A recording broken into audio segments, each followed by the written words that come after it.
Some people seem to carry an inner calm that chaos cannot touch. You have felt it, that magnetic presence of quiet confidence, an unshakable aura that draws others in. In a world of constant notifications and pressures, that state feels almost mythical, yet it is not a mystery, it is a skill built through daily practice. Today, you will discover 25 specific, ancient Stoic habits to cultivate that exact presence within yourself. By the end, you will possess a complete blueprint for building unbreakable inner peace and projecting resilient calm. How did a Roman emperor facing invasion maintain his composure? What simple evening practice can rewire your reaction to stress? We are going to explore the practical steps that transform philosophy into lived power.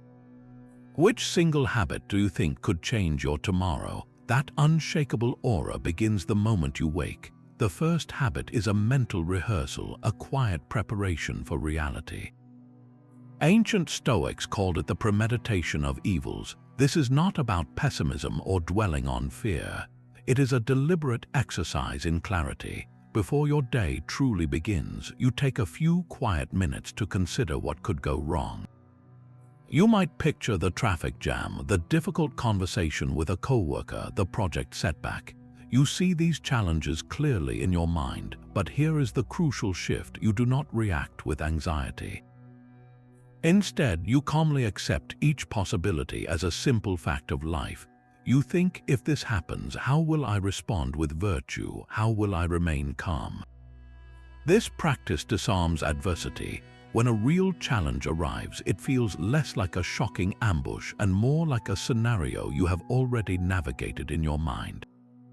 The shock value is gone, replaced by a ready resilience. Imagine a person sitting peacefully at their desk, mentally mapping their day. Around them, visual representations of potential chaos: a broken coffee mug, a missed call, a crowded street swirl harmlessly. Because they have already seen these possibilities, they cannot be knocked off balance. The chaos simply flows around their calm center. This habit builds the foundation of your unshakable aura, because nothing the day brings can truly surprise you. You have already faced it with composure in the theater of your mind. While the morning prepares you for what is to come, the evening makes sense of what has passed. This second habit is the nightly review, a quiet conversation with yourself before sleep. The Stoics called it an examination of conscience. You find a few moments of stillness, perhaps as you lie in bed, and you look back on your day with a gentle, objective eye. You ask yourself 3 simple questions. What did I do well today? Where did I act against my own values? And what could I do better tomorrow? This is not an exercise in harsh self-judgment or replaying regrets. It is a process of honest observation, like a gardener surveying their plot at the end of the day, noting which plants thrived and which need a different kind of care. Perhaps you recognize a moment where you listened patiently instead of interrupting, a small victory for your character. Or you might see a point where frustration made your words sharper than they needed to be. The goal is not to punish yourself for that moment, but to understand its cause. Was it hunger, fatigue, or an old trigger? This understanding is what allows you to improve. By consistently aligning your actions with your principles, you build a profound self-awareness. You stop being a passenger in your own life, buffeted by every reaction and impulse. Instead, you become the pilot, calmly correcting course each night. This daily realignment is what creates that sense of steady, intentional progress. It is the quiet engine behind an unshakable aura, because when you know you are actively growing and living with integrity, you carry a deep, unspoken confidence that others can feel. Your composure is no longer an act, it is the natural result of a life being examined and lived on purpose. That nightly review builds awareness, but awareness alone is not strength. The third habit is where you forge that strength through a practice the Stoics called voluntary discomfort. This is the conscious, deliberate choice to embrace a small hardship. It is taking a cold shower when a warm one is easily available. It is choosing to walk in the rain instead of immediately seeking shelter. It is skipping a meal to understand the difference between true hunger and mere appetite. Why would anyone do this? The purpose is not to punish the body or to live in austerity for its own sake. The goal is to train the mind. Each act of voluntary discomfort is a small rebellion against the modern belief that happiness depends on perfect comfort. You are proving a profound truth to yourself that you can endure difficulty and still be perfectly okay. You separate the feeling of physical ease from your inner state of peace. When you willingly step into a cold shower, your mind screams in protest, but as you breathe through it, you realize something incredible. You are still you. Your capacity for calm, for thought, for presence remains intact. This simple act becomes a laboratory for resilience. It demonstrates in a tangible way that your well-being is not held hostage by external conditions. The anxiety we so often feel about the future is usually a fear of losing our comforts, our safety, our conveniences. But what if you knew deep in your bones that you could handle the loss? What if you had evidence from your own life that you could be cold or hungry or tired and still retain your character? That knowledge changes everything. It drains the power from future fears. The person who practices this builds an aura of quiet self-sufficiency. They are not tough because they boast or posture, but because they have privately tested their own limits and found them to be far beyond what daily life demands. They carry a relaxed confidence, knowing that if the heater breaks or the meeting runs late, their inner stability remains unplugged from the outage. This habit teaches you that you are always the source of your own strength. This inner strength is then directed by one of the most powerful mental tools you will ever use.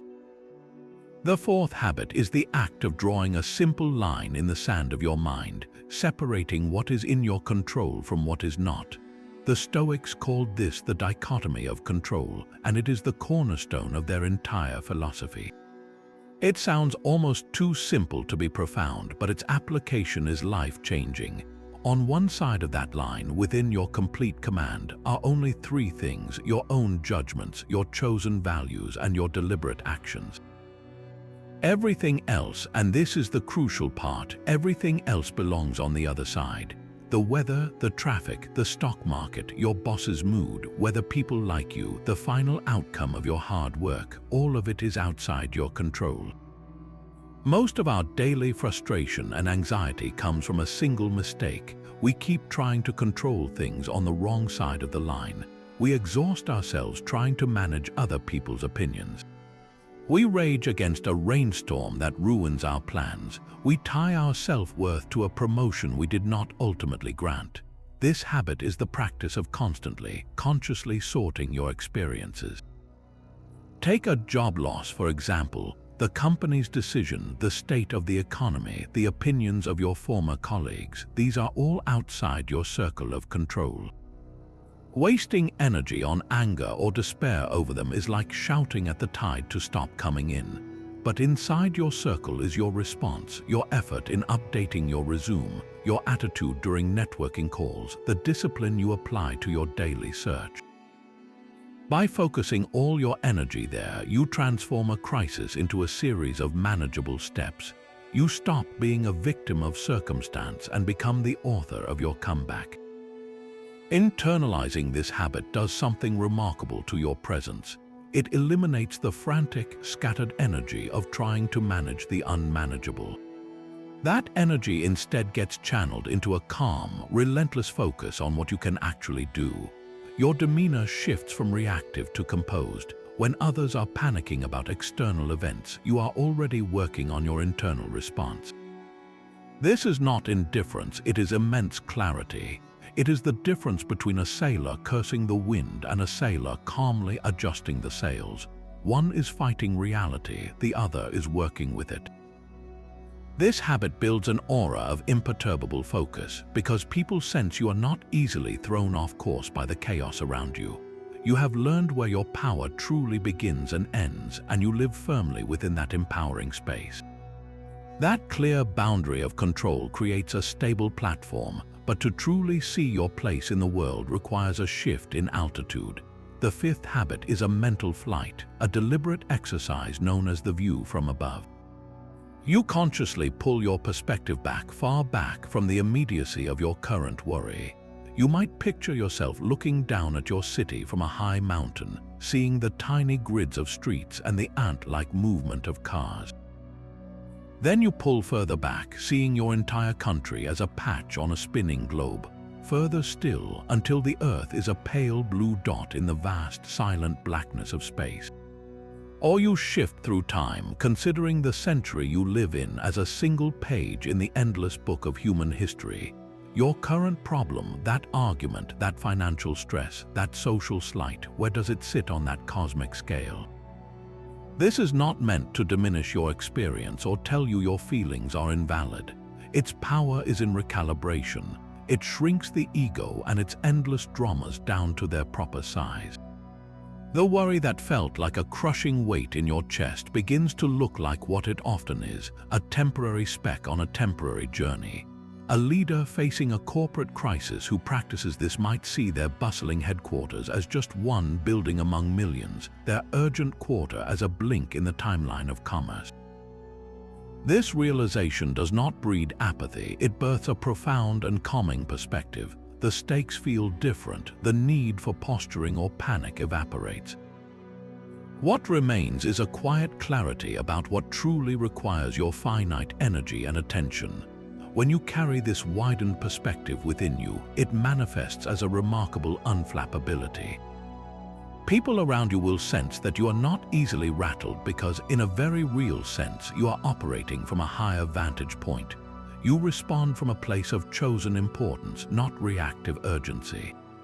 The small stuff genuinely looks small, and even the big stuff is held within a context so vast it cannot overwhelm you. This habit infuses your aura with the deep, steady calm of the horizon, not the churning anxiety of the waves. Perspective shows you the vastness of the stage, but journaling hands you the script. The sixth habit transforms blank pages into a training ground for your character, a practice of journaling with purpose. This is far more than a diary of daily events. It is a structured dialogue with the wisest parts of yourself, using the written word to carve Stoic principles into your very thinking. You begin not by recounting your day, but by engaging with a single Stoic idea. You might write down a line from Marcus Aurelius or Epictetus at the top of a page. Then you do the real work, you unpack it. What does this mean in the context of my life right now? Where did I see this principle in action today, or where did I forget it? The magic happens when you use your journal to dissect your own reactions through that lens of control. Say you felt a sharp spike of anger during a meeting. Instead of just venting on the page, you interrogate the feeling. Was my anger about something within my control? The other person's tone or opinion is not. My judgment about their tone and my choice of response absolutely is. This simple act of writing it out forces clarity. It slows the storm of emotion just enough for reason to find its footing. You move from being swept away by the feeling to understanding its architecture. From there, you can craft deliberate reminders to your future self. You might write, "Next time I feel dismissed, pause. My worth is not decided in that room," or "The project outcome is external, but my diligence is mine to own." These written reminders become anchors you can return to, personal proverbs for your own life. Over time, this habit does something profound. It solidifies fleeting insights into permanent wisdom. Thoughts that would otherwise evaporate are captured, examined, and integrated. The person who journals this way carries a composed presence because they are not constantly figuring themselves out in real time. They have already done the work in the quiet of their pages. They understand their own triggers, they have rehearsed their virtues, and they possess a personal handbook for resilience. When a challenge arises, they do not react from a place of raw, uncharted emotion. They respond from a library of prepared clarity. Their aura becomes one of deep thoughtfulness because they are quite literally a student of their own life. That personal handbook for resilience is written for an audience of one. But we live in a world of constant reviews and reactions. The seventh habit builds a fortress around that inner clarity by cultivating a deliberate indifference to external praise and blame. This is perhaps the most misunderstood of all Stoic practices. Indifference here does not mean you become cold, unfeeling, or arrogant, dismissing all feedback as worthless. It is a precise, strategic detachment. You learn to hear the applause and the criticism with the same calm ears, acknowledging the noise without letting it move the needle of your self-worth. The Stoics called these things indifference, not because they do not matter at all, but because they are not the proper measure of a good life. Your true north is your own moral character, your integrity, your effort, and your virtues. These are the only things fully within your control. External validation, however pleasant, is as unreliable as the weather. It can be given generously today and withdrawn without warning tomorrow. If you chain your sense of self to that approval, you hand over the keys to your emotional state to every person you meet. The habit, then, is a daily mental check. When someone praises you, you receive it graciously, but internally you ask, is this praise for something within my control? Did they compliment my new car, which is external, or my patience during a crisis, which is a reflection of my character? You enjoy the moment, but you do not internalize it as proof of your value. Conversely, when blame or criticism comes, you apply the same filter. Is this feedback about something I can actually change? If it is a useful observation about my work, I can learn from it without feeling personally attacked. If it is merely someone's subjective dislike or a projection of their own mood, I can let it pass by like a cloud without building a storm inside my own mind. Practicing this creates a remarkable kind of confidence. It is not the loud, boastful confidence that seeks constant confirmation. It is a quiet, self-contained assurance that comes from knowing your own scorecard. Your worth is not up for a public vote. This is what gives someone an aura of authentic strength. They are not performing for an audience. They are not deflated by a snide comment or artificially inflated by flattery. You sense they are grounded in something deeper and more stable than the shifting opinions of the crowd. They engage with the world, but they are not of it in the sense that their core remains undisturbed by its noise. To build this, start small. The next time you share an idea, notice the urge to check for immediate approval. Instead, anchor yourself in the quality of the idea itself and the integrity of your effort. That internal anchor, not the external reaction, is where your unshakable aura finds its weight. An anchor of self-worth is built from within, not from the crowd's applause. But what happens when you take that anchor and drop it into the deepest waters of human awareness? The eighth habit is the contemplation of your own mortality, a practice the ancients named memento mori. Remember, you must die. At first glance, this sounds dark, even morbid. Yet when approached not with fear but with clear-eyed honesty, it becomes one of the most liberating and clarifying tools you will ever use. This is not about dwelling on death. It is about letting the certainty of your ending illuminate how you live your middle. Think of a clear, starless night. The darkness seems infinite, but it is the single, distant lighthouse beam that shows you the shape of the shore and the rocks to avoid. Your mortality is that beam. By regularly, gently reminding yourself that your time is finite and not guaranteed, you perform an instant triage on your priorities. That argument you are replaying in your head, does it matter on the scale of a lifetime? The trivial slight, the compulsive need to be right, the postponement of a meaningful conversation, all of it is stripped of its false urgency. You see with sudden clarity that most of what we worry about is sand, and you are holding only a handful. This realization does not lead to nihilism or a reckless abandon. It fuels a profound and active urgency to live virtuously now. If today were the last page of your story, would you be proud of the character you played? Would your actions reflect your deepest values? This question, asked in the quiet of your own mind, cuts through procrastination and fear. It moves you to make the call, to offer the forgiveness, to start the project, to speak with kindness, because tomorrow's chance is a hope, not a promise. Furthermore, this practice cultivates a deep, almost overwhelming gratitude for the mundane miracle of the present. The steam from your morning coffee, the sound of a loved one's laugh, the simple fact of drawing breath, these are not guaranteed. Remembering they are temporary gifts, not entitlements, transforms them from background noise into focal points of joy. A person who integrates this habit carries a unique aura, a blend of passionate purpose and serene acceptance. They are not hurried in a frantic way, but they move with intention, wasting little time on what does not serve a meaningful life. They are quick to forgive because they know the weight of carrying grudges in a short journey.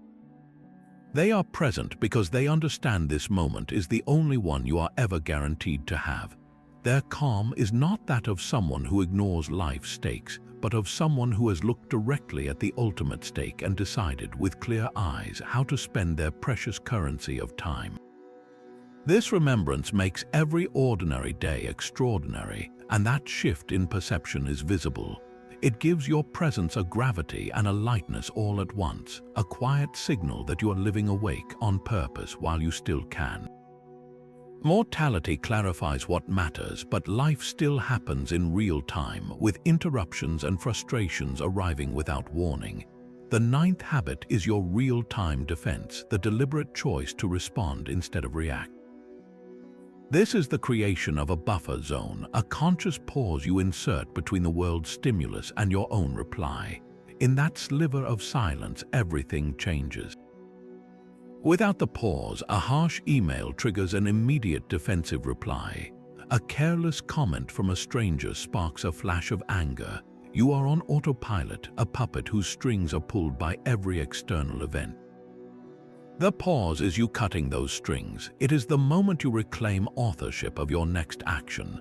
Think of it like this. Imagine you are a skilled diplomat receiving a provocative message from a rival nation. An immediate, emotional retort could start a war, but a diplomat has protocols, a buffer.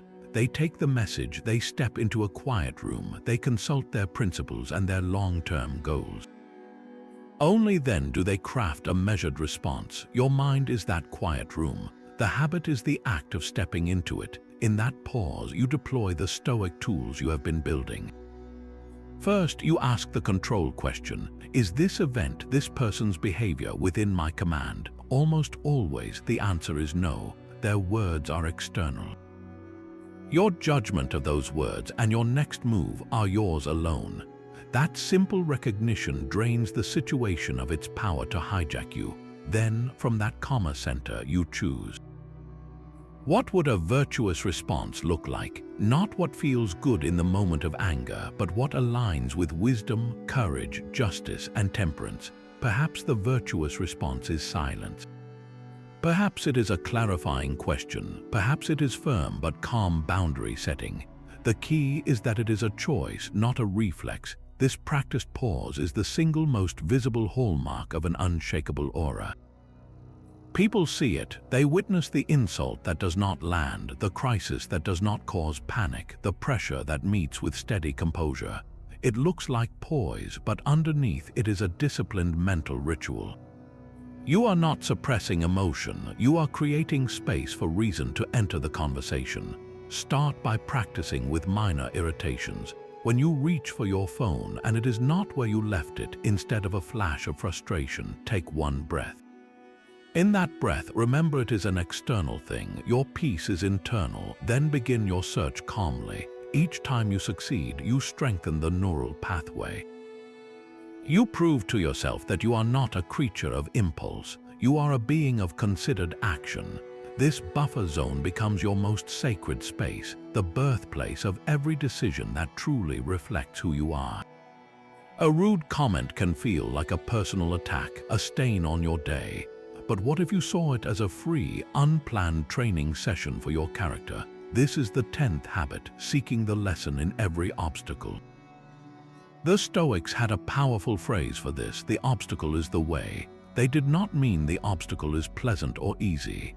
They meant the obstacle itself contains the very path forward if you have the eyes to see it. Your job is to actively, deliberately look for the hidden benefit or the embedded lesson in every setback, every delay, every difficult person. This is not naive positivity. It is a strategic reframe that changes your entire relationship with reality. When a project at work fails, the automatic reaction might be shame or frustration. The habit asks a different question. What did this reveal? Perhaps it taught you the importance of clearer communication, or it showed you a hidden weakness in your planning that you can now strengthen. The failure becomes a data point, not a verdict. When someone is rude or impatient with you, instead of absorbing the insult, you see it as a test. Your patience is being measured. Your ability to remain calm under a petty provocation is being strengthened right there in that moment. Each challenge becomes a gym for your virtues. Resilience is not built on a comfortable couch. It is forged in the friction of difficulty. By practicing this, you perform a profound alchemy. You stop being a passive victim of circumstance, buffeted by every negative event. You become an active learner, a miner extracting gold from the rough rock of experience. This shift in perspective is visible. It shines through as a grounded optimism and a quiet strength that others cannot help but notice. The person who has mastered this does not walk through life with a naive smile, ignoring pain. They walk with the steady gaze of a problem solver because they have trained themselves to believe no event is truly negative until they label it so. The obstacle is not a wall, it is the door, and your reframe is the key. That reframed obstacle is no longer an isolated enemy, but a thread woven into a much larger tapestry. The 11th habit invites you to step back and see the entire pattern through the Stoic practice of sympatheia. This is the profound recognition of cosmic interconnectedness, the understanding that everything in the universe is linked in a vast living web. You are not a solitary island shouting into a void. You are a single, vital note in a grand symphony. Your breath is part of the atmosphere. The water in your glass has cycled through oceans and clouds. The atoms in your bones were forged in ancient stars. This is not just poetry, it is a practical lens for living. When you cultivate this sense of belonging to the whole, several powerful shifts occur within you. First, empathy becomes a natural extension of your perception. You begin to see others not as separate competitors, but as fellow participants in the same immense story. The rude cashier is not just an obstacle to your schedule. They are a person carrying their own invisible weight, shaped by a history you cannot see, struggling with their own battles just as you do. This does not excuse poor behavior, but it prevents you from taking it personally. Your reaction softens from one of personal offense to one of broader understanding. Second, the crushing feeling of isolation begins to dissolve. In moments of loneliness or despair, you can remember you are literally made of the same stuff as the mountains and the seas.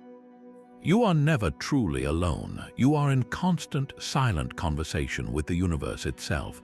This realization fosters a deep, unshakable sense of being held, of being a part of something meaningful simply by existing.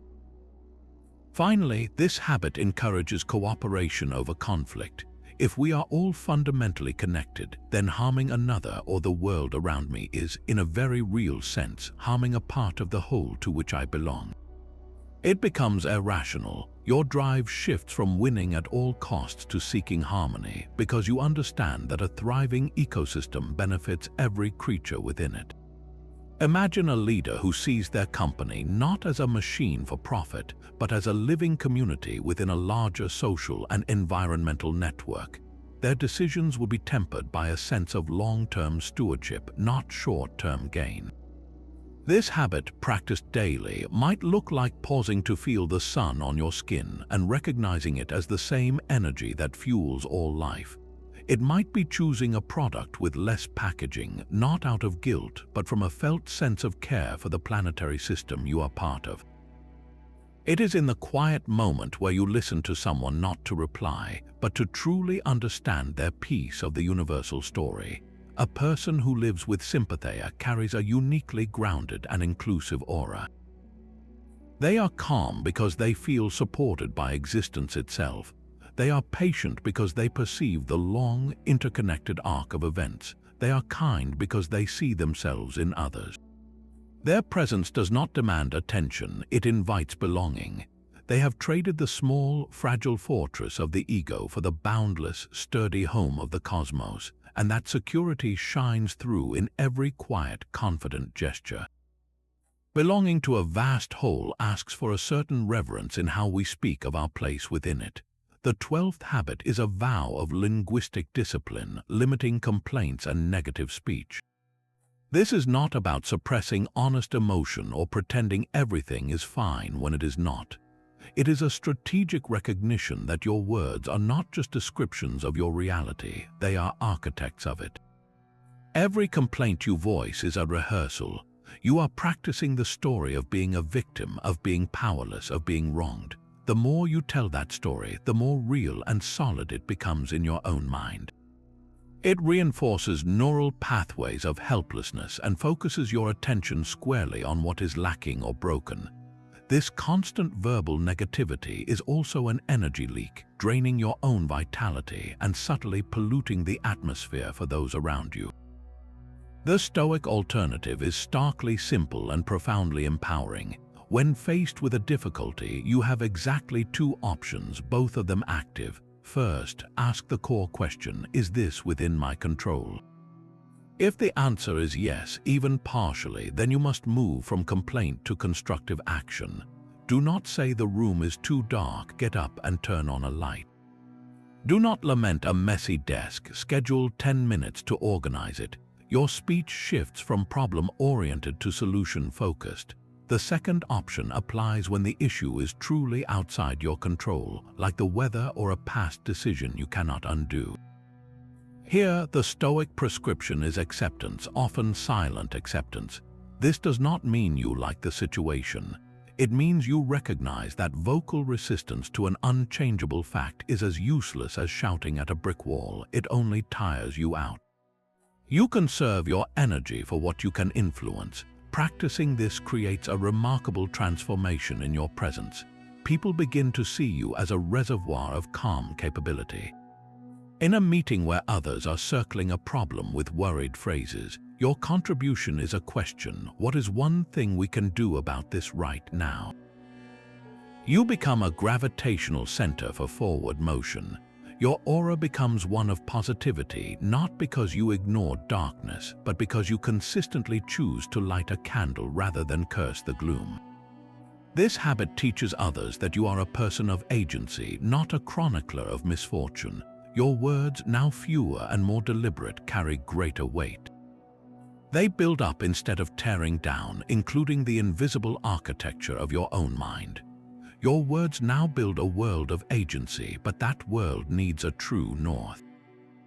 The 13th habit asks you to become the cartographer of your own character by defining your personal virtues and living by that map. Stoicism gives us the cardinal directions: courage, justice, wisdom, temperance. Yet these are ancient stars. Your task is to draw the specific constellations they form in the sky of your own life. What does courage look like for you, not on a battlefield, but in your office on Tuesday? It might be the quiet courage to voice an unpopular but necessary opinion in a meeting, or the courage to admit you were wrong and to apologize without caveats. Justice is not just a grand societal ideal. For you, it could be the daily practice of giving people your full attention when they speak, or fairly dividing chores at home without keeping score. Wisdom might be choosing to listen to a podcast on a new skill during your commute instead of mindlessly scrolling. Temperance could be the conscious decision to leave one last bite on your plate, not because you are full, but to remind yourself that you are in command of your appetites. The power of this habit lies in its specificity. An abstract ideal is a weak motivator. A concrete, personal definition is a call to action. You write these definitions down. You keep them simple. Courage for me is speaking truth with kindness even when my voice shakes. By doing this, you create an internal compass that is uniquely calibrated to your journey. When external chaos erupts, when opinions clash and pressures mount, you do not have to search for a philosophical textbook. You simply consult your own definitions. The question shifts from "what should I do" to "what would a courageous person, as I have defined it, do right now?" This removes the paralysis of ambiguity. It provides unwavering direction because the answer is no longer out there. It is written into your very being. The result of living this way is what the world perceives as an unshakable aura of integrity. People sense a profound consistency in you. Your actions are not random reactions to the mood of the room. They are principled expressions of a code you have consciously chosen. This consistency builds trust both in yourself and from others. They come to know what you stand for because you stand for it quietly, day after day. Your strength is not a loud proclamation. It is the silent, steady hum of a life aligned. When you are faced with a moral gray area or a tempting shortcut, your defined virtues act as a fence. They make the right choice, the strong choice, the obvious one. This habit transforms philosophy from a subject you study into the operating system you run on. You are no longer trying to be good. You are simply being who you decided to be. That internal compass of defined virtues gives you direction, but what about the sudden storms that blow in without warning? The 14th habit is your mental anchor in that chaos, a practice known as the discipline of assent. This is the advanced, moment-by-moment work of questioning your own automatic impressions before you accept them as truth. An impression is not just a feeling, it is the mind's instant, unconscious judgment about an event. Someone cuts you off in traffic, and the impression is, that person is a jerk and they have wronged me. Your boss sends a terse email, and the impression is, I am in trouble or they do not respect my work. These impressions arrive fully formed, packaged with a powerful emotional charge, demanding your immediate belief and reaction.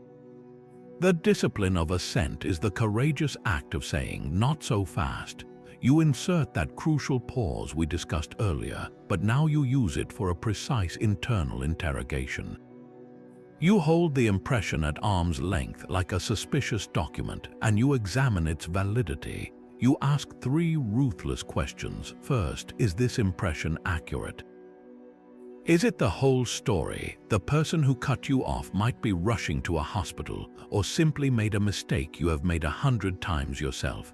The boss's terse email might be written from an airport lounge under immense pressure with no negative intent toward you at all.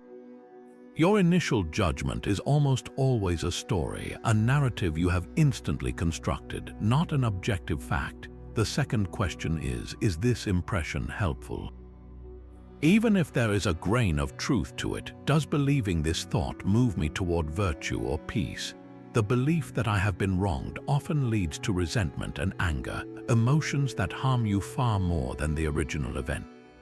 Clinging to that impression is like drinking poison and hoping the other person gets sick. The third and most Stoic question is the object of this impression within my control? The other driver's behavior is not, your boss's mood is not, your judgment about these events and your subsequent action 100% is. This mental interrogation is the internal engine of true emotional stability.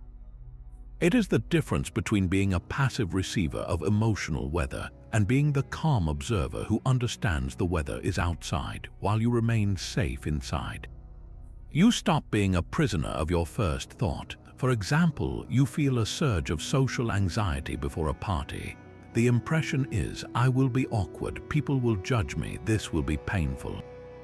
The disciplined mind pauses and interrogates, is that a fact or a fear? It is a fear, a prediction. Is this thought helpful? No, it only tightens my chest and makes the feared outcome more likely. What is within my control, my preparation, my intention to be genuinely curious about others, my breath? I can focus on that. The anxiety may not vanish, but its power to dictate your behavior is broken. You have dissected the monster and found it to be made of paper. This habit, practiced relentlessly, builds an aura of profound self-mastery. People sense that you are not easily triggered because you are not. You have trained yourself to meet every emotional spark not with a barrel of gasoline, but with a calm, analytical mind. Your reactions become chosen responses, and that deliberate quality is the very essence of an unshakable presence. Interrogating your impressions builds a fortress of reason, but the ultimate victory lies not in defending against fate, but in throwing open the gates. Habit 15 is amor fati, a Latin phrase meaning love of one's fate. This is the pinnacle of Stoic attitude, a radical, full-hearted embrace of everything that happens to you. It is more than Stoic acceptance, which can sometimes feel like a quiet resignation. This is active, passionate affirmation. The philosopher Nietzsche, who was deeply influenced by Stoic thought, gave us its most famous expression. He wrote, "My formula for greatness in a human being is amor fati, that one wants nothing to be different, not forward, not backward, not in all eternity. Not merely bear what is necessary, but love it, to see your entire life, every twist and turn, every joy and every wound as necessary threads in the tapestry of who you are." This habit asks you to look at the events you would normally curse, the missed opportunity, the painful ending, the unexpected obstacle, and to say not just "I accept this," but "I love this for what it taught me, for how it shaped me, for the strength it forced me to find." It is the difference between carrying a heavy rock up a mountain, grumbling with every step, and realizing that the very weight of the rock is building the muscle that will get you to the summit. The rock is the same, your relationship to it transforms everything. When you practice amor fati, you perform a kind of alchemy on your past and your present. Resentment, that slow-burning poison, simply cannot survive in this environment. Why resent a chapter of your story that was essential for the plot? Regret, the endless rerun of what might have been, loses its power. You understand that a different choice would have led to a different you, and you are learning to love the you that exists. This does not mean you become passive or cease striving for better things. It means your striving is no longer fueled by a rejection of your current reality, but by a joyful engagement with it. You start from a place of wholeness, not lack. Imagine two artists. One is given a canvas with a large, unintended smear of black paint across it. They spend their energy lamenting the ruined canvas, angry at the mistake. The other artist sees the same smear and smiles. They incorporate the black shape into a breathtaking night sky, the centerpiece of a masterpiece. Amor fati is choosing to be the second artist with the canvas of your life. The hardships are not mistakes to be erased. They are the dark pigments that give depth and contrast to the entire painting. Cultivating this habit results in an aura of incredible, magnetic positivity. It is not a bubbly, fragile optimism that ignores pain. It is a deep, weathered joy that has looked suffering in the eye and found meaning there. People sense an unbreakable spirit because you are no longer at war with your own history or your present circumstances. You have made peace with reality itself, and in that peace you find a formidable, quiet power. Your very presence communicates that life, in all its messy, unpredictable glory, is not something to be endured but to be cherished. This fierce, joyful embrace is the final liberation, the moment your unshakable aura becomes not just a defense but a radiant celebration of what is. Loving your fate transforms the past, but what about the present moment right in front of you? The 16th habit is a daily excavation for wonder, practicing gratitude for the utterly mundane. This moves far beyond the standard list of family, health, and home. This is about training your gaze to see the minor miracles you have been walking past your entire life. Begin with your own body. At this second, without any conscious command from you, your heart is beating rhythmically. Your lungs are expanding and contracting, drawing in invisible air and extracting from it the very element that keeps you alive. Your eyes are translating reflected light into a coherent, three-dimensional world. These are not biological facts to be taken for granted. They are ongoing, breathtaking feats of existence.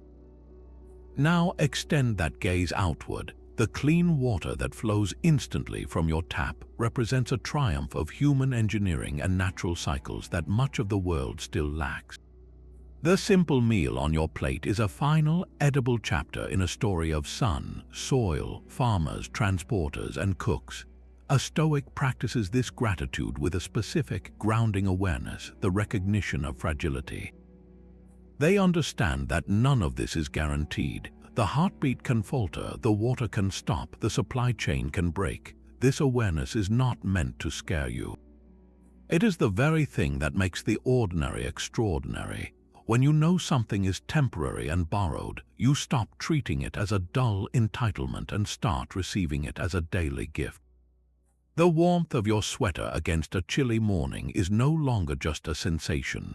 It is a minor luxury, a defense against the elements that our ancestors would have marveled at. The reliable click of your keyboard as you type is a symphony of precision engineering enabling your thoughts to take form. This habit, practiced consistently, does something subtle and powerful to your psyche. It cultivates a constant, low-grade joy, a background hum of contentment that has nothing to do with your latest achievement or purchase. Your baseline of happiness rises because you are constantly finding fuel for it in the fabric of daily life. You are never truly deprived because you are surrounded by an abundance of small wonders you have learned to see. The person who lives this way carries an aura of quiet fulfillment. They seem perpetually at ease, not because their life is perfect, but because they are in a state of continuous, appreciative reception. They are harder to offend, harder to frustrate, because their sense of well-being is not tethered to grand, external validations. It is fed by the steam rising from their morning cup, by the functioning streetlight that guides them home, by the incredible fact of a shared laugh with a stranger. Their gratitude is a form of wealth that no market crash can touch. This is the Stoic secret to never feeling poor, no matter your bank balance. When you can find profound wealth in a deep breath, you have discovered a fortune that is always with you. Gratitude for the mundane quiets the noise within, and from that quiet emerges a new power in what you choose to say. Habit 17 is the art of concise and purposeful communication, a discipline that turns every word into a deliberate choice. The Stoics were masters of economy in thought and speech, understanding that language is not just a tool for expression, but a mirror of the soul's order. Your challenge is to filter every sentence through a simple, three-part gate. Is what I am about to say true? Is it necessary? Is it kind? When you hold your words to this standard, something profound shifts in your daily interactions. Gossip, that casual currency of so many social exchanges, becomes immediately obvious as a violation.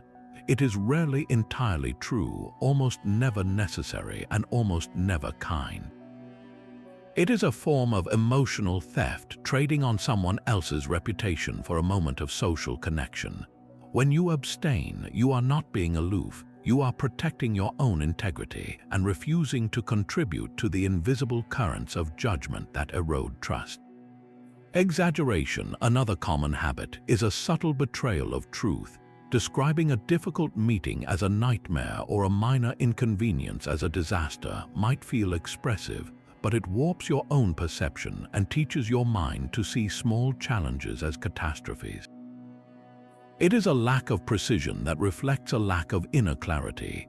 Purposeful communication demands that you call things by their proper names. A tough conversation is just that, tough, not apocalyptic. This verbal precision trains your brain toward accurate, balanced thinking. The third filter, kindness, is not about being artificially sweet or avoiding hard truths. It is about intention. Necessary feedback can be delivered with kindness, which means with respect for the other person's dignity and a genuine desire to help, not to wound. A Stoic might deliver a difficult message with calm, direct language, free from personal barbs or emotional charge. the words land with more weight precisely because they are not cloaked in anger or defensiveness. This habit transforms your presence. People begin to sense that your words are measured and reliable. You do not speak to fill silence or to hear your own voice. When you do speak, others listen because they have learned that your speech carries substance.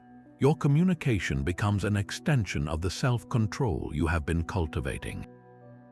Just as you pause before reacting to an event, you learn to pause before releasing a sentence. You ask your 3 questions in the space of a breath. This tiny hesitation is the difference between a reactive comment that sparks conflict and a considered response that builds understanding. Imagine a workplace where rumors are flying about impending changes. The person practicing this habit does not add fuel to the speculative fire. They might say, "I have not seen any official memos, so I do not know more than anyone else." Let us focus on the work we can control today. This statement is true, necessary to calm the immediate anxiety of the group, and kind in its redirect toward stability. Their words become a calming anchor in the room. This discipline makes your aura feel centered and trustworthy. You are no longer contributing to the chaos, you are offering a quiet, clear signal within it. Your speech reflects the inner order you have built, and in doing so, it invites order into the space around you. Your purposeful words create islands of calm in a sea of digital noise. The 18th habit is a conscious retreat from that sea, a regular practice of digital detox and mental clutter clearing. This is the modern, essential application of the Stoic love for simplicity. The ancient Stoics sought a life free from the clutter of unnecessary desires and opinions. Today, our most pervasive source of clutter is not material but informational. It is a constant, low-grade assault of notifications, headlines, updates, and comparisons that floods the mind, leaving no room for the quiet reflection these other habits require. Your phone is not just a device, it is a portal to a world of other people's curated highlights, urgent demands, and fragmented attention. This constant connectivity is the direct enemy of a tranquil mind. A Stoic mind needs space to breathe, to process, to integrate. You cannot examine your day, question your impressions, or practice gratitude if your attention is perpetually hijacked by the next ping. This habit, therefore, is not about rejecting technology, but about reclaiming your sovereignty over your own attention. It is the deliberate scheduling of periods where you step away from screens and social feeds to create literal mental white space. This could be a single hour each evening where devices are powered down, a full Sunday each week, or a dedicated weekend every quarter. The structure is less important than the ruthless commitment to the silence it creates. In that silence, something vital happens. The mental static begins to fade. The compulsion to compare your life to others dissolves because the comparison feed is gone. The artificial urgency of someone else's timeline evaporates. What rises to the surface are your own thoughts, your own values, your own quiet rhythm. This cleared space is where the other habits on this list truly take root. It is where you can journal without distraction, where you can contemplate without interruption, where you can simply sit with the gratitude for a quiet room. Think of your mind as a pond. Constant digital input is like throwing pebbles into it all day long. The surface is perpetually disturbed, murky, and chaotic. A digital detox is the act of stopping the pebbles. The ripples gradually settle, the sediment sinks, the water becomes clear, and for the first time you can see your own reflection on the still surface. This clarity is what allows your inner calm to become visible to others. An unshakable aura cannot shine through a screen-lit face etched with the stress of infinite scrolling. It emerges in the relaxed posture of someone who is fully present in a conversation, not half present while mentally checking notifications. It is seen in the patient gaze of someone who is comfortable with silence because they are not addicted to constant auditory and visual stimulation. By regularly clearing this clutter, you are not missing out, you are tuning in to the only channel that truly matters, the quiet wisdom of your own composed mind. Your mind's clarity depends on the vessel that carries it. The 19th habit is the deliberate cultivation of physical composure, using your own body as a steady anchor for your thoughts. This is not about vanity or striking a pose. It is about understanding the inseparable dialogue between your physical state and your mental state. When stress hits, the body's ancient alarm system screams for you to tense up, to breathe shallowly, to move in quick, jerky motions. Each of those physical reactions sends a direct message back to the brain, confirming the emergency, amplifying the sense of panic. You can break this loop by reversing the signal. You consciously choose to move with slow, deliberate grace. You take a full, deep breath that expands your diaphragm, not just your chest. You relax your shoulders from their hunched position near your ears. You plant your feet firmly and walk with measured, intentional steps as if you have all the time in the world. This is not faking it until you make it. It is a biological hack. By controlling the outward expression of stress, you directly dial down the internal experience of it. Your nervous system begins to receive a new message, one of safety and command. The mind, receiving this calm feedback from the body, begins to settle. The crisis in your thoughts starts to feel more manageable because your physical vessel is no longer rocking violently. This practice has a powerful external effect as well, creating an immediate, visible aura of control. Picture two people receiving the same stressful news. One person's eyes widen, their breath catches, they begin to pace erratically. The other person, practicing this habit, simply stills for a moment. They take one slow, silent breath. Their posture remains open, their hands relaxed. They might even offer a small, acknowledging nod before they speak. To an observer, the difference is magnetic. The second person radiates a steadiness that makes others want to gather around them because they appear as a source of stability in the storm. This habit turns your body into a tool of influence over yourself and your environment. Start with your breath, the master key. In any moment of rising tension, let your first action be to exhale slowly, completely emptying your lungs, then inhale deeply to a count of 4. That single act forces a pause and begins the recalibration. Then scan your body for points of tension, your jaw, your fists, your gut, and consciously soften them. Your calm demeanor will soon become your default, a silent proclamation that you are the calm center, no matter how fierce the whirlwind around you. That physical composure is the visible architecture of your inner strength, but every great structure needs a blueprint. Habit 20 is the practice of studying the lives of Stoic exemplars, turning their stories into your personal library of mental models. This goes far beyond reading a few famous quotes. You make a habit of immersing yourself in the biographies of figures like Marcus Aurelius, Seneca, Epictetus, and Cato the Younger. Your goal is not just to know what they said, but to understand what they did when the pressure was at its absolute peak. You are looking for their strategy in the crisis. When Marcus Aurelius sat in his war tent, plagued by betrayal and the weight of an empire, what did he write in his private journal to steady himself? That is your blueprint for managing personal stress on a smaller scale. When Seneca received the emperor's order to take his own life, how did he conduct his final hours with such calm conversation and grace? That is a masterclass in facing the unacceptable with dignity. Epictetus, born a slave and crippled by a brutal master, built a philosophy of unassailable inner freedom. His life is the ultimate testament to the control dichotomy in action.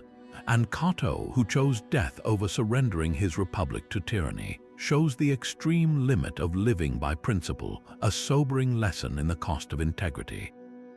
These are not distant saints. They were flesh and blood humans who faced jealousy, pain, fear, and impossible choices. By studying their specific actions, you gather a toolkit of responses. You are not copying them, you are learning from their experiments in virtue.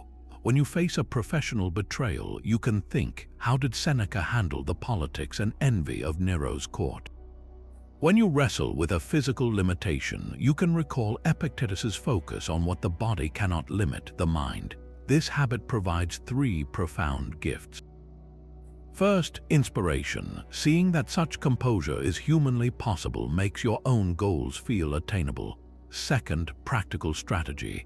Their lives are case studies offering concrete moves you can adapt. Third, and perhaps most powerful, a sense of lineage. You realize you are walking a path worn by others who sought the same inner fortitude. You are not alone in your struggle for peace. You are part of a 2,000-year-old conversation about how to live well. This connection across time strengthens your resolve. It enriches your understanding of what an unshakable character truly looks like, not as a theoretical ideal, but as a series of difficult, daily choices made by real people in real storms.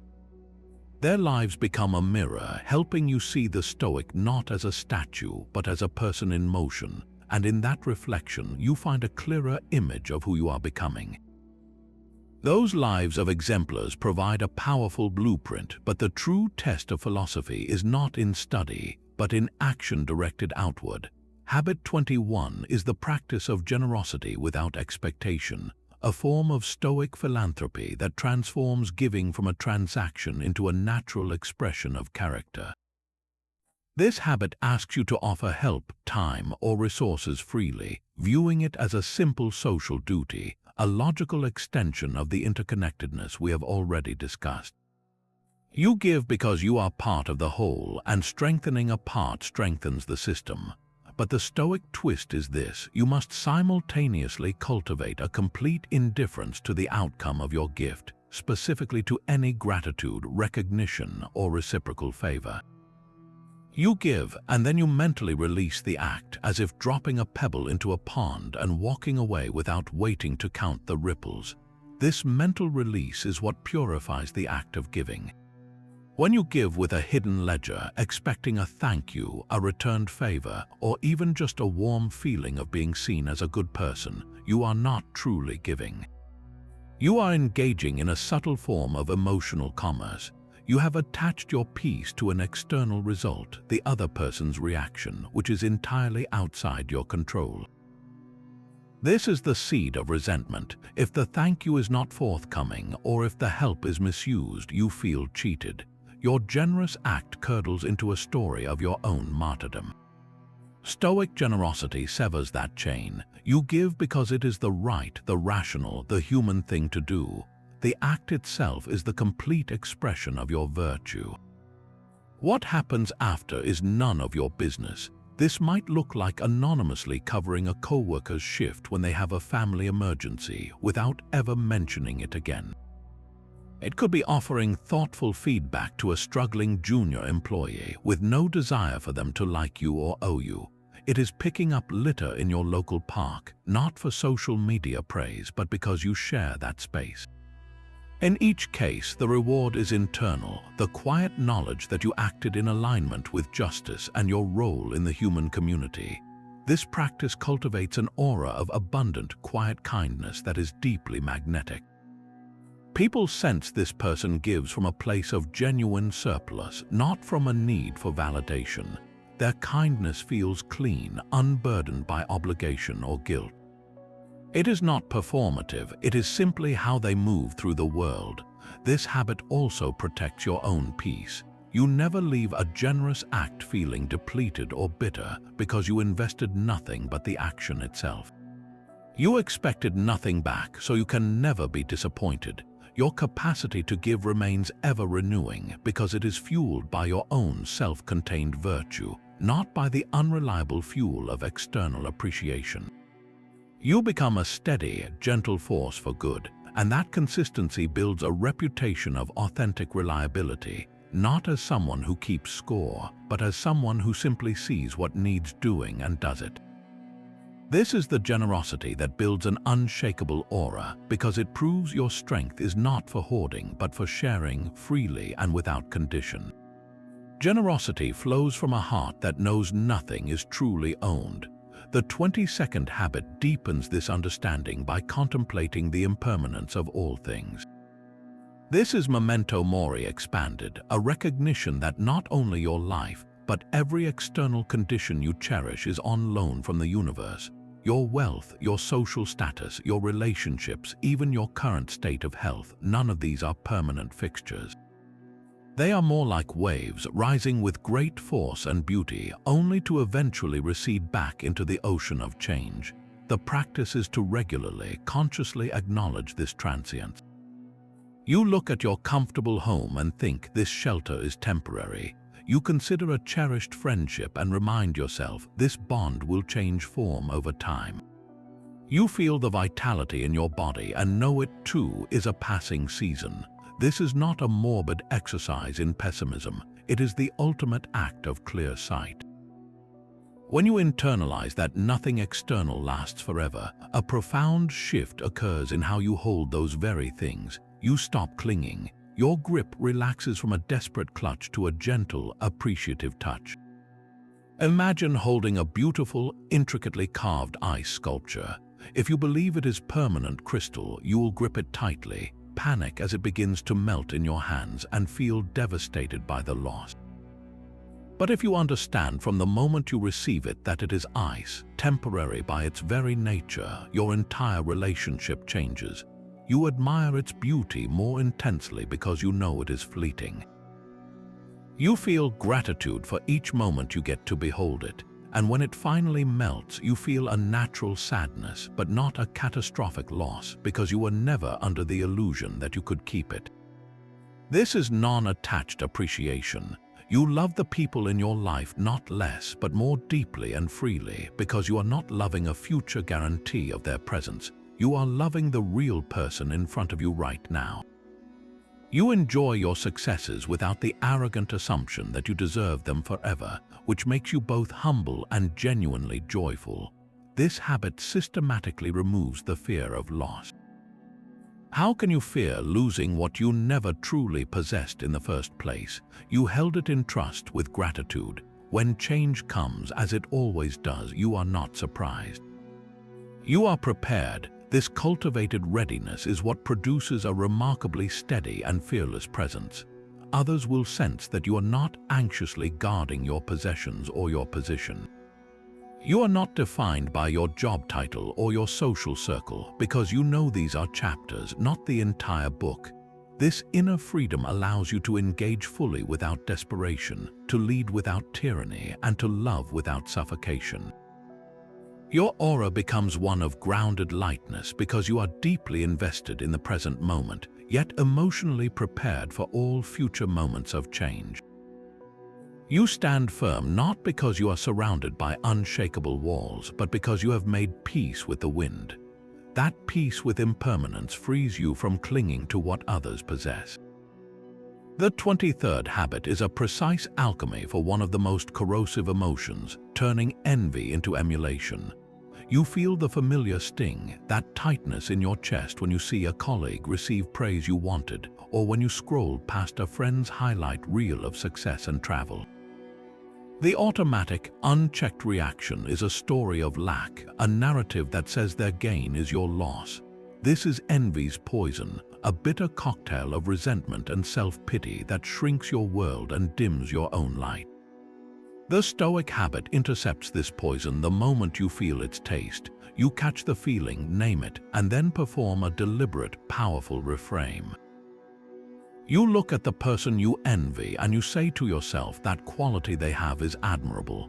Their discipline, their creativity, their social ease, it is a good thing. Then you ask the pivotal question, how can I cultivate something like that in my own life, according to my own nature and circumstances? This simple shift changes everything. You are no longer looking at their success as a mirror showing your own failure.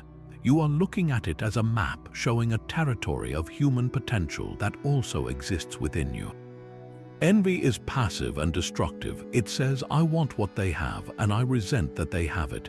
Emulation is active and constructive. It says, I admire that trait and I will build my own version of it. The key phrase is according to my own nature. You are not trying to become a carbon copy. If you envy a friend's effortless eloquence at parties, your goal is not to force yourself into becoming the life of every gathering if that is not your authentic self. Your emulation might look like cultivating a different kind of strength, perhaps the ability to have deep, one-on-one conversations that make people feel truly heard. You're taking the admired principle, connection, and applying it in a way that fits your unique character. This habit projects an aura of secure self-improvement. The envious person is constantly looking sideways, comparing, and their energy is scattered and anxious. The person who practices emulation has a steady, forward gaze. They see excellence in the world not as a threat but as an invitation. They are comfortable acknowledging another's strengths because they are too busy building their own to feel diminished by them. This creates a magnetic, generous confidence. People sense you are not in competition with them. You are on your own parallel path of growth, and that security allows you to celebrate their wins genuinely. Your focus shifts from what you lack to what you can build, and that proactive energy is the very essence of an unshakable, self-directed life. Emulation builds your path forward, but a smooth journey depends on the ground you prepare the night before. The 24th habit is the evening preparation for tomorrow, the essential counterpart to your morning ritual. This is not about creating a detailed, stressful to-do list as you lie in bed. It is a gentle, practical closing of the day's chapter and a calm preview of the next. You take just 10 minutes, perhaps after your nightly review, to look ahead.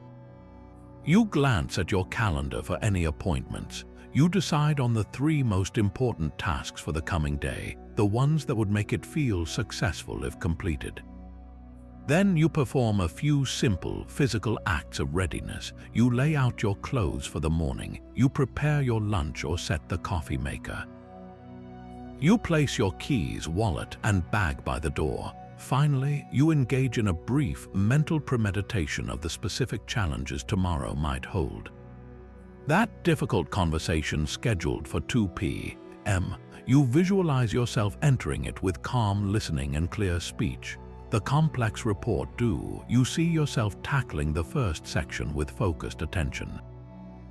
This entire ritual serves one master, preserving your precious morning clarity. When you wake, the critical decisions about what to wear, what to eat, and what to prioritize have already been made in the calm of the previous evening. Your morning mind is not hijacked by a frantic search for a matching sock or a panicked review of a packed schedule. Instead, you step into a day that feels already in motion, orderly and welcoming. You have removed the friction of a dozen tiny choices, conserving your willpower and cognitive energy for the substantive work ahead. This habit builds a profound sense of agency. You are not stumbling into your day, you are gracefully receiving it already prepared. The minor anxiety that often accompanies a new morning, that vague feeling of being behind before you have even begun, simply cannot take root. Your environment has been arranged to support your intentions, not sabotage them. This creates a ripple effect of calm that colors your entire demeanor. You move with the unhurried confidence of someone who is not chasing the day, but meeting it with open hands. That first hour sets the tone for everything that follows, and by mastering it through evening preparation, you ensure your unshakable aura is the very first thing you put on each day. Your evening preparation ensures you meet the day with open hands, not clenched fists. Yet all of this, every habit we have explored, remains a beautiful theory until you do the one thing that matters most.